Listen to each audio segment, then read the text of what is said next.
The AIDS mythology is incredibly complicated. Anyone who tries to follow it has to memorize an enormous number of things. This is because there are so many assumptions involved. And yet one of the principles of science is that you try to have as few assumptions as possible. This is referred to as Occam's razor, after a 14th century philosopher, William of Ockham. And basically what he said is the fewer assumptions you have to explain a particular phenomenon, the better it is. At heart, AIDS is really a very simple proposition. And I will try, giving an eagle's eye view of the thing, to show how extremely simple AIDS really is.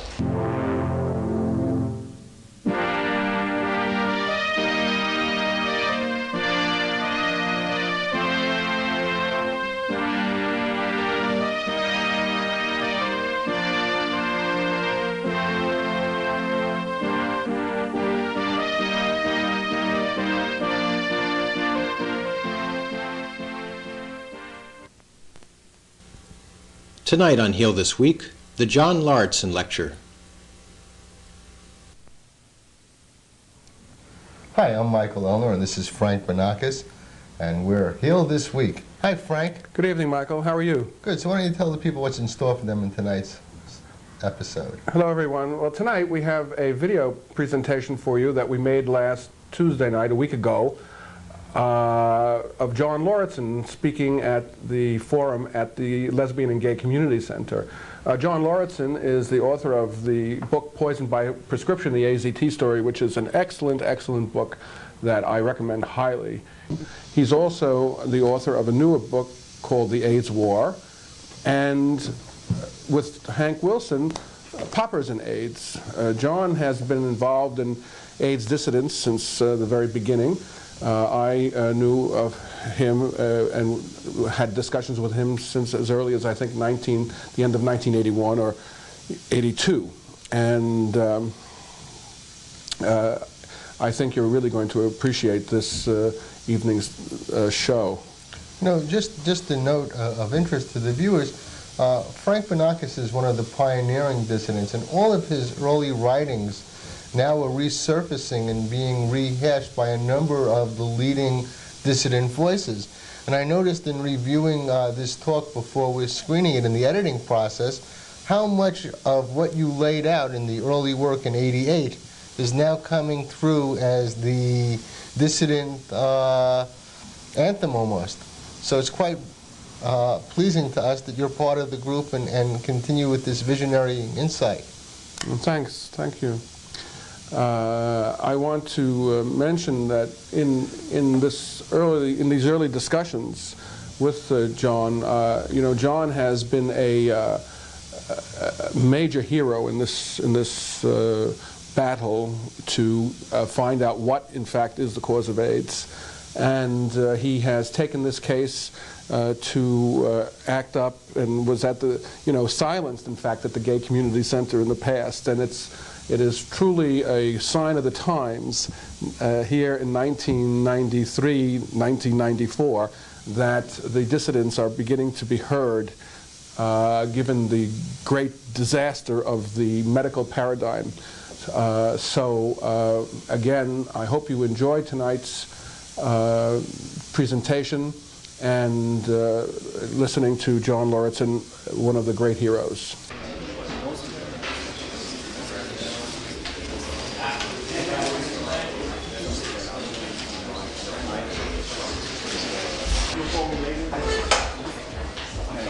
Okay. I don't want to talk in technical words. I think we're all sick of what I would call techno-babble, which is the usual AIDS talk. And if I use more than 3 or 4 words of techno-babble, I hope that people will correct me. I think we've had quite enough of that sort of thing. There has been a great deal of censorship on AIDS, and some people find this hard to believe. They think when they read the New York Times, if it says all of this is fit to print, that's what it means. Well, in fact, this is not true. There has been a real blackout on those of us who criticize the AIDS orthodoxies. Now, when I say we're AIDS dissidents, I mean basically we are people who reject the HIV/AIDS hypothesis, and we reject the larger paradigm of which that's a part.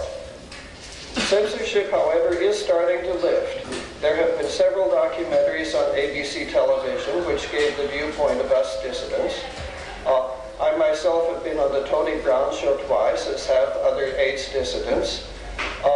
And at this very moment, there is a ferocious controversy in England between a popular scientific journal called Nature that has always upheld the AIDS orthodoxies, and the Sunday Times, which is beginning to challenge those.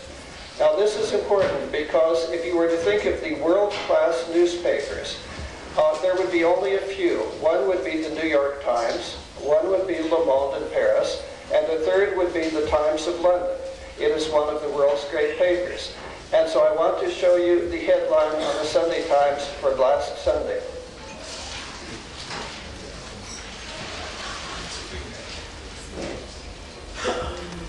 Here it says, AIDS, why we want to be silenced.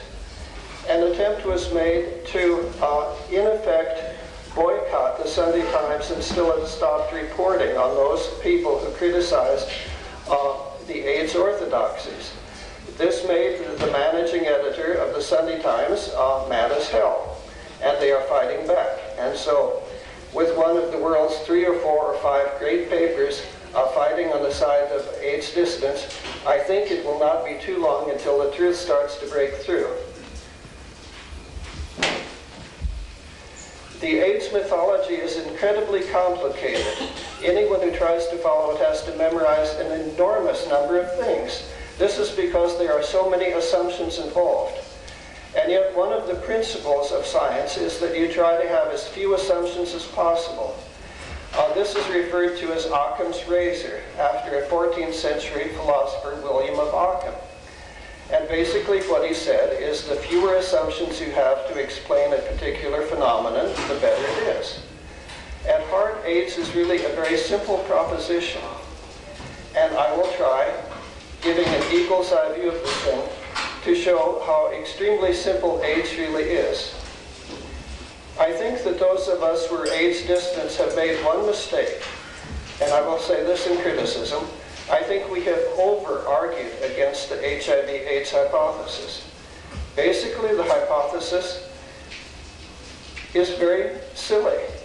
There's nothing to it, and I hope I can show you why it is silly. It's very much like the fairy tale of Hans Christian Andersen, The Emperor's New Clothes. The moment of truth comes when the emperor is leading the parade. He has no clothes on at all. And finally, a child points out the fact that he is naked. The people very quickly realize it. They don't need 5 dozen arguments that the emperor is not wearing clothes. They see it. The emperor himself sees it immediately. However, and very few people remember the actual ending to the fairy tale, the emperor continues marching as though nothing had happened, simply to save face. That is sort of the, I think, position of the United States Public Health Service, which has made the greatest blunder in all of medical history in accepting the HIV/AIDS hypothesis. I think I would have to ask, why do people believe in the HIV hypothesis? And I think the parallels can be found in asking, why do children believe in Santa Claus? I've thought about this. And I think there are several reasons why children believe in Santa Claus. I think the main reason, and in a way the most poignant, is that children believe in Santa Claus because they are incapable of realizing at their age that their parents would lie to them. They trust their parents. They believe if their parents tell them something is true, that it must be true. Secondly, everybody said that there was a Santa Claus, and so therefore they assume that everybody else is right. And then there are probably some clever kids who realize that there are advantages, material and otherwise, in pretending to believe something even though it's silly. I mean, the idea that this huge fat man could come down a chimney, even in houses that didn't have fireplaces, and all of the rest of it, reindeer flying through the air, it is pretty silly. And for a kid to believe in this, I think takes a certain amount of duplicity. In the case of AIDS, I think there is a fourth reason. And the fourth reason is quite serious.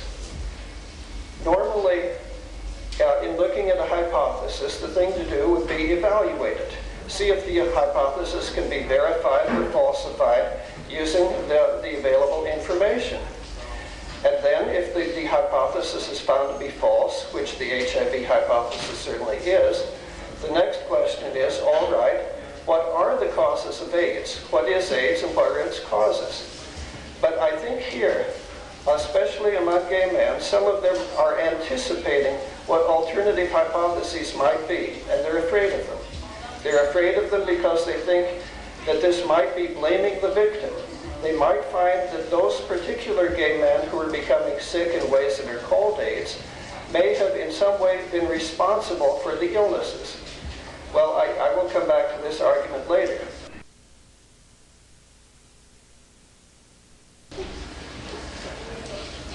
I'm not going to go into a long technical thing here. I have a reading list on the table which gives, I think, the major papers which refute the hypothesis. Many of them are written by Peter Duesberg, who is one of the world's leading authorities on retrovirology. The papers are not easy reading because much of the information is technical, but they are superbly written. And I truly believe that Peter Duesberg's critique of the HIV hypothesis, which is now, I would say, 5 or 6 major monographs, will go down in history as being important in the entire history of science. Let's just take one thing, what's known as Koch's postulates. These were a set of rules formulated in the 19th century by Robert Koch in order to establish whether or not a particular germ was responsible for causing a particular illness. The first postulate, which is simple sense, said that if a particular microbe is the cause of an illness, then you should find it in every single case. Now, in fact, this is not true. Not true in AIDS. The public health authorities, the AIDS establishment, lie about this. There has been an enormous amount of disinformation, but the fact remains that there are tens of thousands of cases of people with AIDS, or what would be AIDS, where there is no evidence whatever of either past or present HIV infection. There are no fewer than 60,000 cases of so-called AIDS which were never tested at all for HIV in any form whatsoever. Okay, at this point, why do I bother arguing any further? Are 100 more arguments necessary, or is this enough to say that HIV is not the cause of AIDS? Now, there are a whole set of arguments which come from molecular biology. These are technical, so I'll only refer to them in a very general way. But basically, these arguments say that it is not in the nature of retroviruses to cause illness. Retroviruses, compared to other viruses, are smaller and much, much simpler. And by their very nature, it is the nature of retroviruses to peacefully coexist with the host. In our genome, in the DNA that each of us has, there are somewhere between 50 and 100 retroviruses, which have been there for as long as human beings have existed. As long as our species has existed, there have been these retroviruses, which are passed from generation to generation. They're just part of our DNA. They don't do anything. And there is no way that they are different from HIV. HIV is an absolutely typical retrovirus, a profoundly conventional retrovirus, and retroviruses conventionally do not cause illness.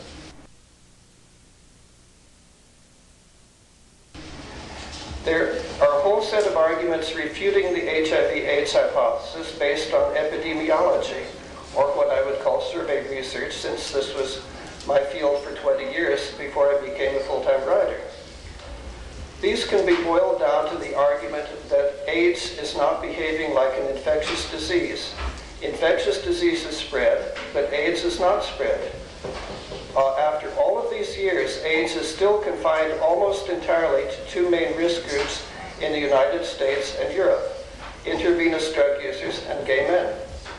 On this basis, and many others, the HIV/AIDS hypothesis cannot be true.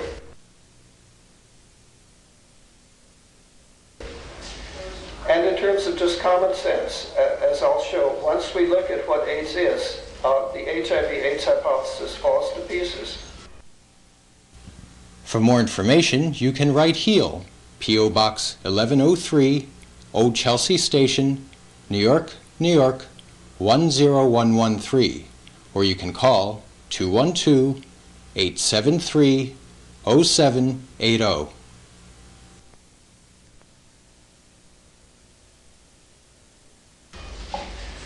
Okay, the one alternative to it is what is called the risk-AIDS hypothesis.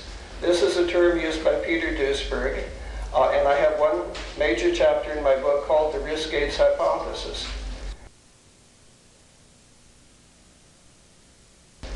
It starts by looking at the most basic question of all: what is AIDS? And I'm going to give you a formula which the CDC would agree with. Any knowledgeable person in the AIDS establishment would agree with this, but they won't like it even so, because there are certain things that they would prefer not to see the light of day. AIDS can be defined according to a very simple formula, which I have put here.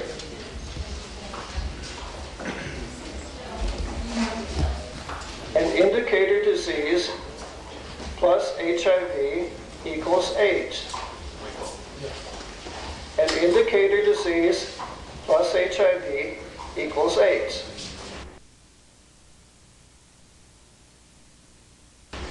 Okay, let's take this one element at a time. What are the indicator diseases? Originally, there were basically two. There was Kaposi sarcoma, and there was Pneumocystis carinii pneumonia. These were the two hallmark indicator diseases of AIDS. Since then, the list has grown and grown and grown. As far as I know, I am the first writer who ever managed to put together a full list of all of the indicator diseases and number them. 1, 2, 3, 4, 5, up to 29, which is the last one. Now, most of us are able to count, but this is an analytical operation that is somewhat beyond the capabilities of the Centers for Disease Control. Because when I spoke to them, and they do have the nicest people there to answer questions, they had no such list. It took them 2 hours to find what all of the indicator diseases were, and then they got back to me. They faxed several tables taken from reports, and they took a letter which explained the 4 most recent things, and I myself had to set them down and number them 1, 2, 3, 4, 5, until I had the total count of 29 AIDS indicator diseases. They are extremely heterogeneous. I should emphasize first of all that not one single one of the AIDS indicator diseases is new. Every single one of them has causes other than HIV. I guess I'll put this down. They have all sorts of known causes. Some of the known causes of the AIDS indicator diseases are funguses, bacteria of various sorts, viruses of various sorts, heredity, toxins, malnutrition, all of these things. Some of the AIDS indicator diseases have absolutely no relationship to immune deficiency, and yet the official AIDS paradigm is as follows. According to the official AIDS paradigm, HIV causes a condition of immune deficiency, a certain type of immune deficiency. The immune deficiency in turn causes the 29 AIDS indicator diseases, which are referred to as opportunistic infections, meaning that a person of normal health or even halfway decent health would never get them. Only someone who is deathly ill and with almost no immune system at all would get these. However, some of the AIDS indicator diseases, such as neoplasms and cancers, such as dementia, such as wasting, are not in fact caused by immune deficiency. So therefore, even the basic paradigm is misleading here.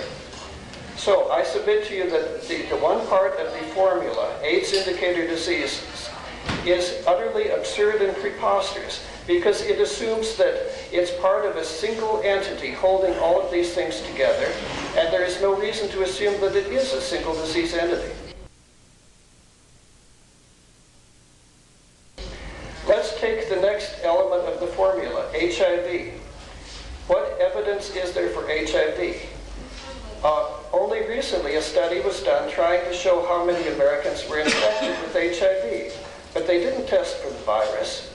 They tested for antibodies, and there are two tests in common use here. One is called ELISA, and everyone knows ELISA is not very accurate. And then sometimes they back up the ELISA test with the Western blot test, which is supposed to be much more accurate. But all these do is, at best, define antibodies to HIV.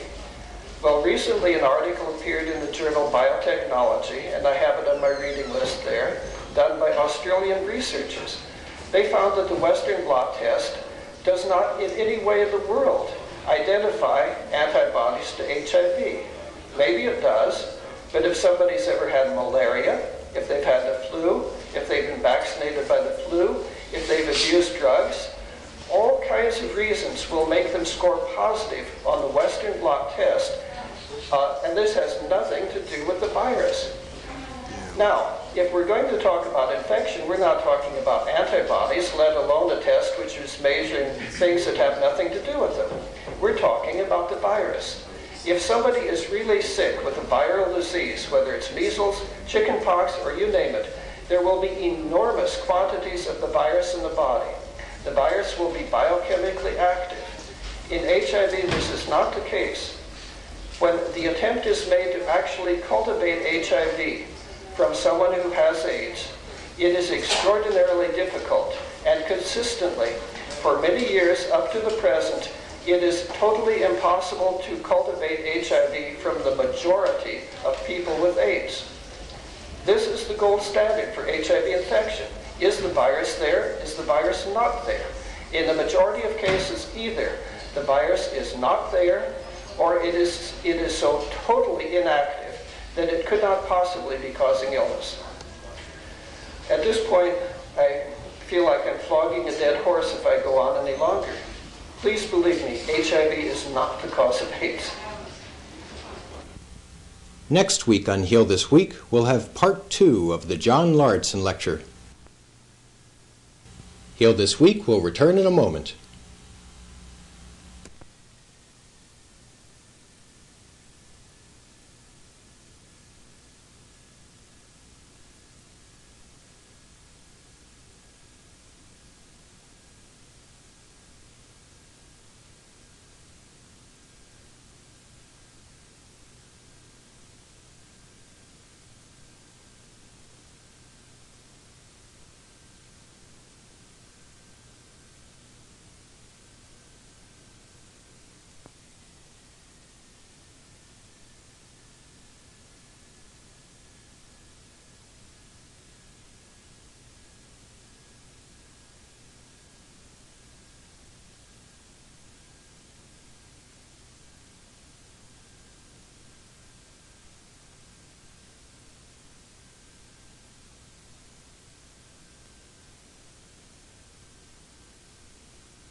Well, we hope everybody enjoyed tonight's presentation. I guess we want to wish them a Happy New Year.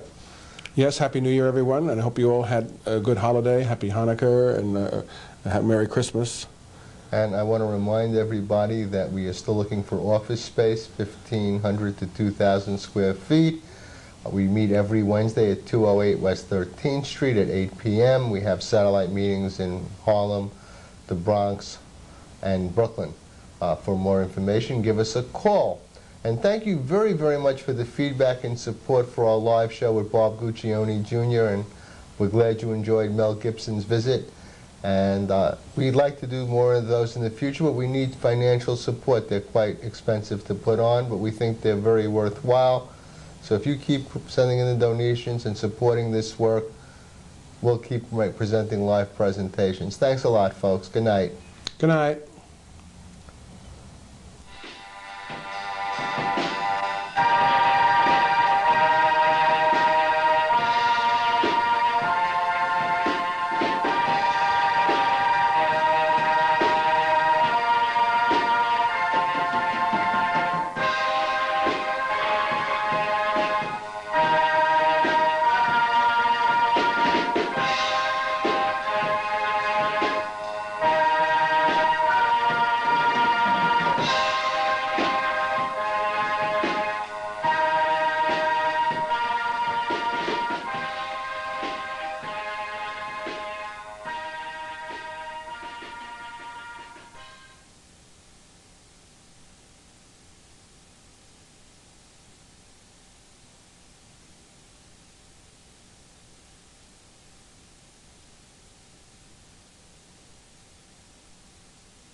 Okay, what would recovery mean? Let's talk about recovery.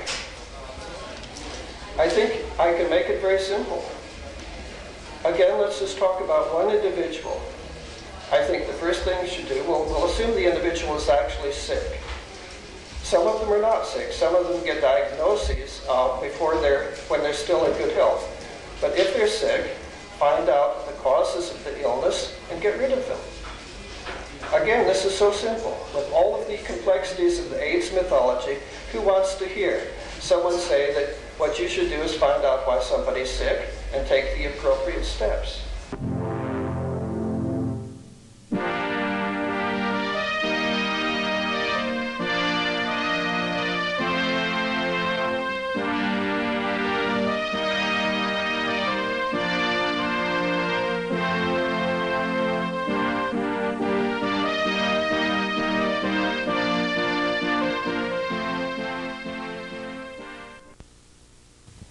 Tonight on Heal This Week, Part 2 of the John Lauritsen lecture, The AIDS War, An Eagle's Eye View.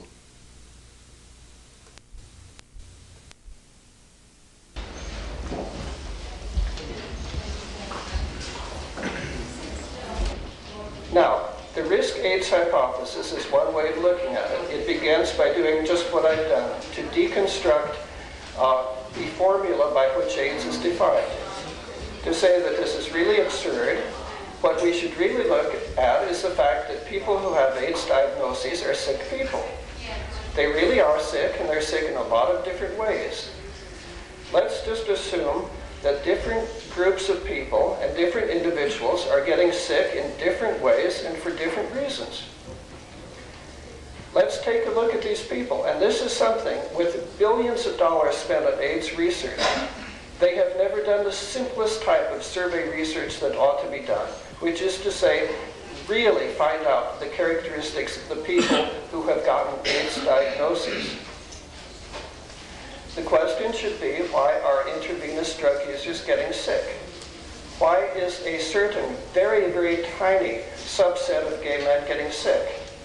And at this point, I want to interject that gay men are not at risk for AIDS. This is a lie which has hurt all of us. We all know people who have gotten AIDS. Don't get me wrong there. But gay men, as a group, are not at risk for AIDS. It is only a very tiny subset of gay men. And the reason why they became sick have nothing to do with their being gay, which is to say, nothing directly to do with sex.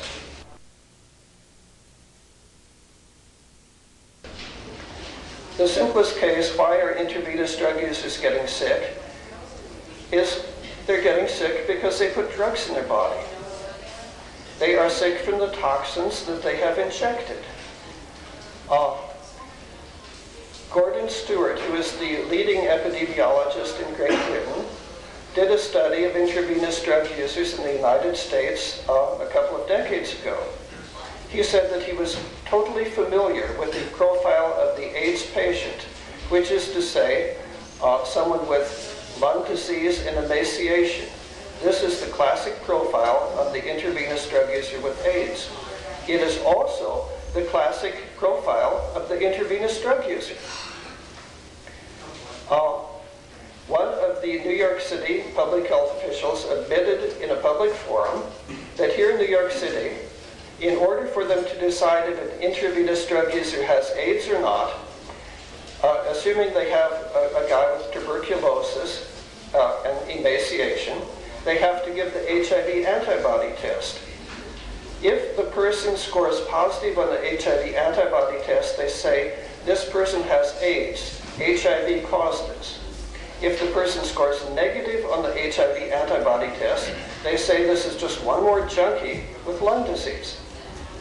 Let me go back to my little formula. If we look at this one more time, instead of indicator disease, let's say tuberculosis. Tuberculosis plus HIV equals AIDS. Tuberculosis minus HIV equals tuberculosis. Peter Duesberg very mischievously has made another statement here. Dementia is one of the 29 AIDS indicator conditions. Dementia plus HIV equals AIDS. Dementia minus HIV equals stupid.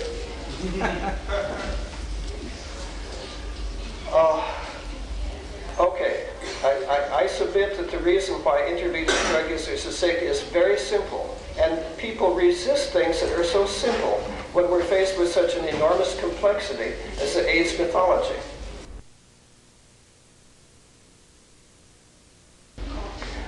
gay men getting sick? This may not be so simple. I think we have to deal with a number of factors here. I personally will say this: I have known many, many gay men with AIDS, directly and indirectly. I have had feedback from leaders in the People with AIDS Coalition, Positively Healthy, HEAL, many other groups, and they confirm my impressions here. We cannot think of any gay man who has an AIDS diagnosis who had not used a lot of drugs.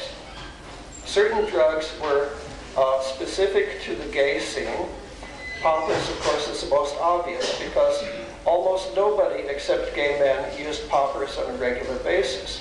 This was the premier gay drug, and in the 70s, every gay publication would be filled with many pages of full-page color advertisements for poppers. Poppers are now illegal in the United States and also New York State, but that doesn't mean that they're not sold quite openly. They're a terribly dangerous drug. They are a powerful mutagen, meaning they bust up the chromosomes.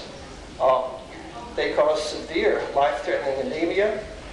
They almost certainly cause cancer. Poppers are prime suspects for causing the one particular condition which gay men have and almost no other AIDS patients have, Kaposi sarcoma. A powerful oxidizing agent, a powerful mutagen, is exactly what you would expect to cause a condition like Kaposi sarcoma. But there were other drugs. I can't even keep track of them now, but there was a there was a long article in the magazine called Genre on crystal meth, a type of speed, which is now a popular gay drug. Ecstasy is now a popular gay drug. Things like Special K and MDA and all kinds of designer drugs that most of us have no idea what they are were at one time fashionable gay drugs. In the gay discotheque scene, the Saint, for example, most of the people who were heavily a part of the scene would be taking 4, 5, or 6 drugs in the course of an evening. So most of the designer drugs have never been studied. You will not find a medical literature on them, or it will be very skimpy. You can be sure that there is no medical literature on these drugs taken in combination, the drug interaction effects. What the combination would be of alcohol, poppers, Special K, ethyl chloride, ecstasy, and crystal meth in the course of, an evening or maybe a weekend, nobody knows. One thing can be said with a great deal of certainty is that this sort of thing is very, very bad for the health. And I think the risk-AIDS hypothesis, when you get right down to it, it revolves around the concept of health. The entire idea would be to look, if you're talking about one individual and saying, why did this individual become sick, what health risks are there in this person's life? And drug abuse is certainly one of them. In addition to it, other risks present in the great majority of those gay men who got AIDS would be venereal diseases, not just once or twice, but perhaps several dozen times in the course of a decade. And this also means perhaps several dozen treatments with antibiotics. It also means that many of them were on antibiotics prophylactically. They would go to a gay doctor who would give them an open prescription for tetracycline. They would swallow a handful before going to the baths in order not to get gonorrhea still one more time. Antibiotics are not good. They are not good at all to take on a chronic basis. There are times, of course, when they are necessary, but not to take like that. And finally, I think we have to say that one of the things making gay men sick would be psychological factors. We live in a Judeo-Christian society which for 2,500 years, dating back to the Holiness Code of Leviticus, which established the death penalty for men who had sex together, which has said that gay men should die. This is the Judeo-Christian sexual morality. Gay men should die. And this is very bad for all of us. We can't pretend that it's not. We try to keep a sense of humor. We try to, offset it in some ways. But it leads into, directly and indirectly, low self-esteem, a loss of the will to live. It leads into things like sacrificial rituals, which is the way that I would characterize the type of scene that took place in the gay discotheques, bathhouses, and many of the other things which were our gay world.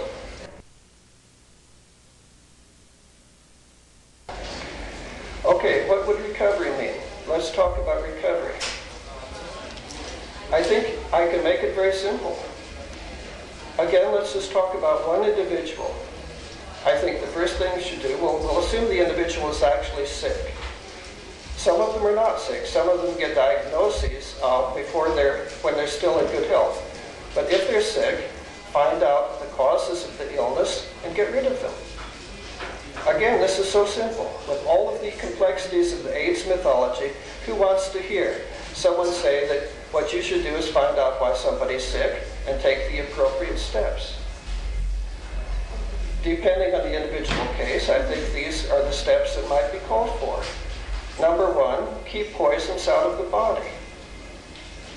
That would mean keep recreational drugs out of the body. It would mean also, with regard to medical drugs, don't take the medical poisons that are being prescribed now. AZT is technically, literally, a poison. I'm not being rhetorical. It is technically defined as a poison. DDI and DDC are just as bad. And I have written, I suppose, several hundred pages on the topic of AZT, so I'll have to be brief here, but I'll come back to AZT. I think someone trying to recover from AIDS, again, have a concept of health, follow good health practices. Don't smoke. Exercise as much as possible. Exercise. Eat good food. Not just candy bars and Coca-Cola and potato chips. Good food. A good balanced diet. Get fresh air. Now, of course, we live in New York City, but one does what's possible. You know, if it's a nice day, take a long brisk walk. If it isn't, close the window and turn on your air purifier. Get rest. Another step for recovery is don't trust doctors. This depends. If a bus hits you and your leg is shattered in a dozen pieces, you can trust your orthopedic surgeon. These are one of the good guys. Unfortunately, the doctors treating AIDS do not have the competence of orthopedic surgeons. And even though it may be okay to listen to them, they may have good advice for some things, don't let them talk you or your friend into taking AZT or DDI or DDC or a cocktail of all of these. They use all of these words. This is a pollution of discourse. Not only the technobabble, but there's words like cocktail. 3 different poisons in combination, and they call this a cocktail. And finally, one has to reject the voodoo messages, which are saying you should die, gay men should die. This is said over and over and over again. It's there. This has to be rejected. It's not easy, but people with AIDS, people with a friend with AIDS, you just have to say none of this rubbish is true. You'd have to say perhaps a person's health is not as good as it should be, but take the appropriate steps. There is no reason at all why the vast majority of people with AIDS cannot recover to full health. No reason why they could not live to a normal life expectancy. And as far as those who are merely HIV positive, please believe me, this is nothing but a scam. Nothing but a foul, horrible scam designed to sell nucleoside analogs. Billions of dollars of profits have already been made by Squibb and Boris Wellcome and the other manufacturers of AZT, DDI, DDC, and so on. The campaign of Living with HIV was part of this scam to get people, some of whom were not only in good health, they were healthier than the average person. I can picture in my mind several young men in their early 30s. If you looked at them, you would say these are healthy guys. But they were terrified by their positive test results. Their friends, their peers, their doctors, everybody told them they should take AZT to put time in their life, to extend the life, to delay the progression to AIDS. All a scam, every bit of it.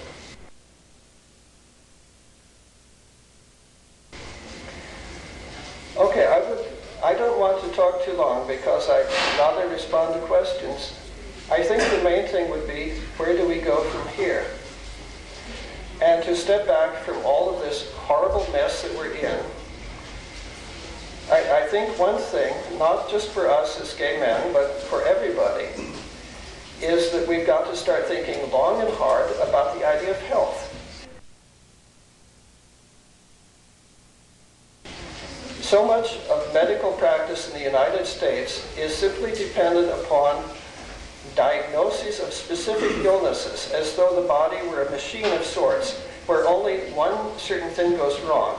You know, like a car, where everything works fine except the transmission. Okay, fix the transmission. In the case of people, if they have a specific disease, there has to be a drug, which is the remedy. Well, there is colossal ignorance here. There have been studies of physicians where they find that most physicians know almost nothing about the drugs they prescribe. Almost their entire source of information are the detail men. Detail men is the word used for salesmen of the pharmaceutical commodities. So, I think that we and people have got to take very seriously, what does it mean to be healthy? This means not smoking. It means having satisfying work and companionship and all of the other things, fresh air and food and rest, all of the things that go into making a person healthy. And I suppose it may seem obsessional, but it means not smoking cigarettes. I would say that of the people I know with the AIDS diagnosis, more than half of them are heavy cigarette smokers. I have seen them, and I have heard other people describe it, taking prophylaxis for pneumocystis carini pneumonia. These are people who came close to death from this type of pneumonia, which, and let me say that I and every single one of you here have this particular microorganism in our lungs. It is ubiquitous. They now believe it's a fungus, although for years they thought it was a protozoa. But it's there. There's no running away from pneumocystis carini. It just sits there and it's totally harmless to most people. The idea that before taking aerosol pentamidine as prophylaxis against pneumocystis carini pneumonia, they would smoke a cigarette, and then as soon as they stopped inhaling this drug, they would light up another one in their hospital bed, that they would chain smoke one cigarette after another. People I have talked to in the street, so weak that they had to lean up against a wall to support themselves, one cigarette after another. Recovery from AIDS will involve common sense and good health practices. This is not what people mean. It's not what ACT UP has in mind when they demand a cure. They always love that. You know, it sounds very militant. They can jump up and down and scream and yell and lie down and do a die-in and whatever. Give us a cure. Well, what does that mean? There will never be a cure for AIDS. AIDS is not one single thing that can be cured. Will there be a cure for unhappiness? No. I mean, there will always, many of us will always be in a twilight zone between being happy and unhappy. Will there be a cure for poor health? No, it just means doing some things and not doing some things that make somebody healthy rather than sick.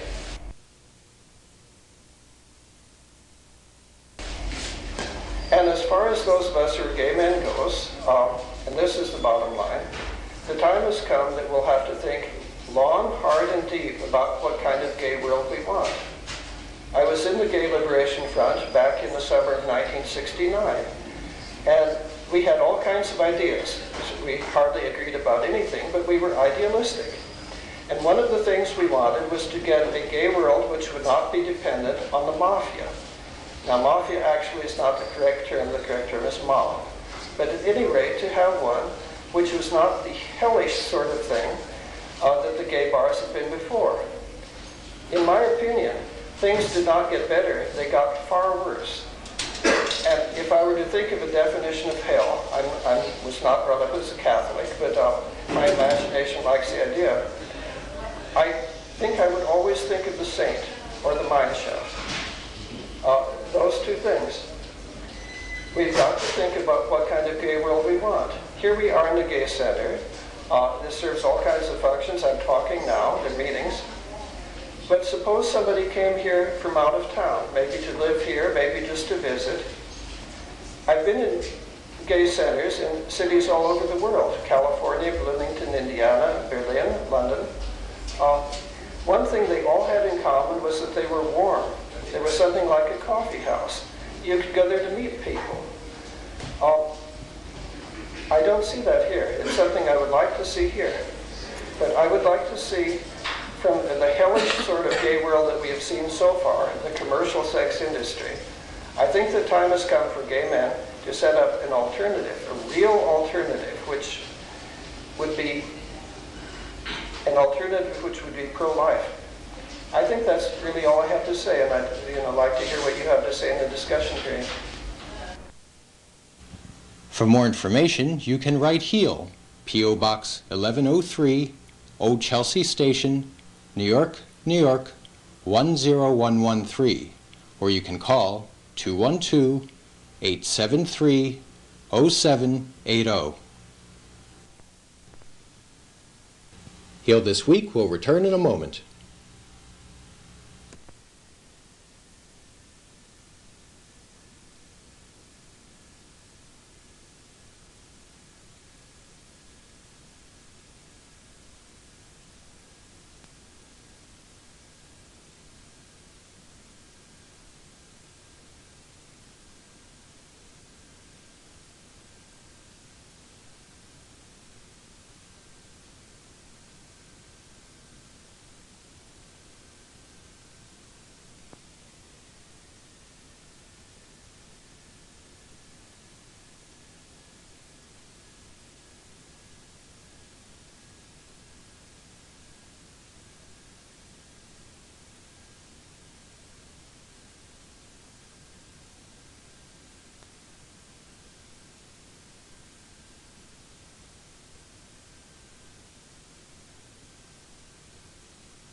You can see more metallic sculpture like the one of Roger featured each week on HEAL This Week at the Cast Iron Gallery in Soho at 159 Mercer Street, just below Houston Street, starting Saturday, December 4th.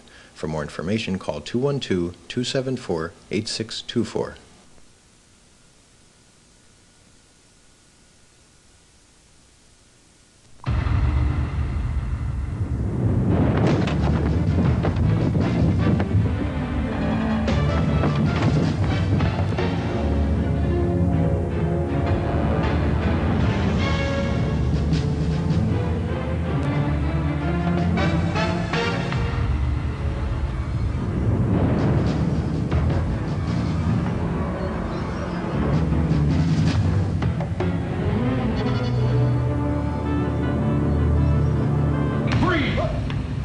Guys, it's only vitamins.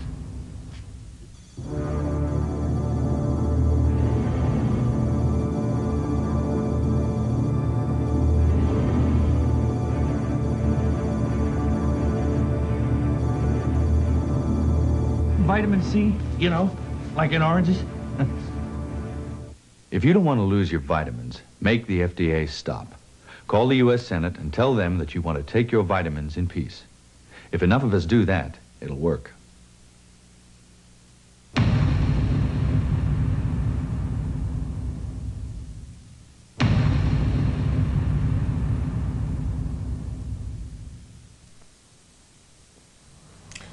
Well, that was a wonderfully informative talk by John Lauritsen, and we are very appreciative of that, and I hope that he continues on with his great work.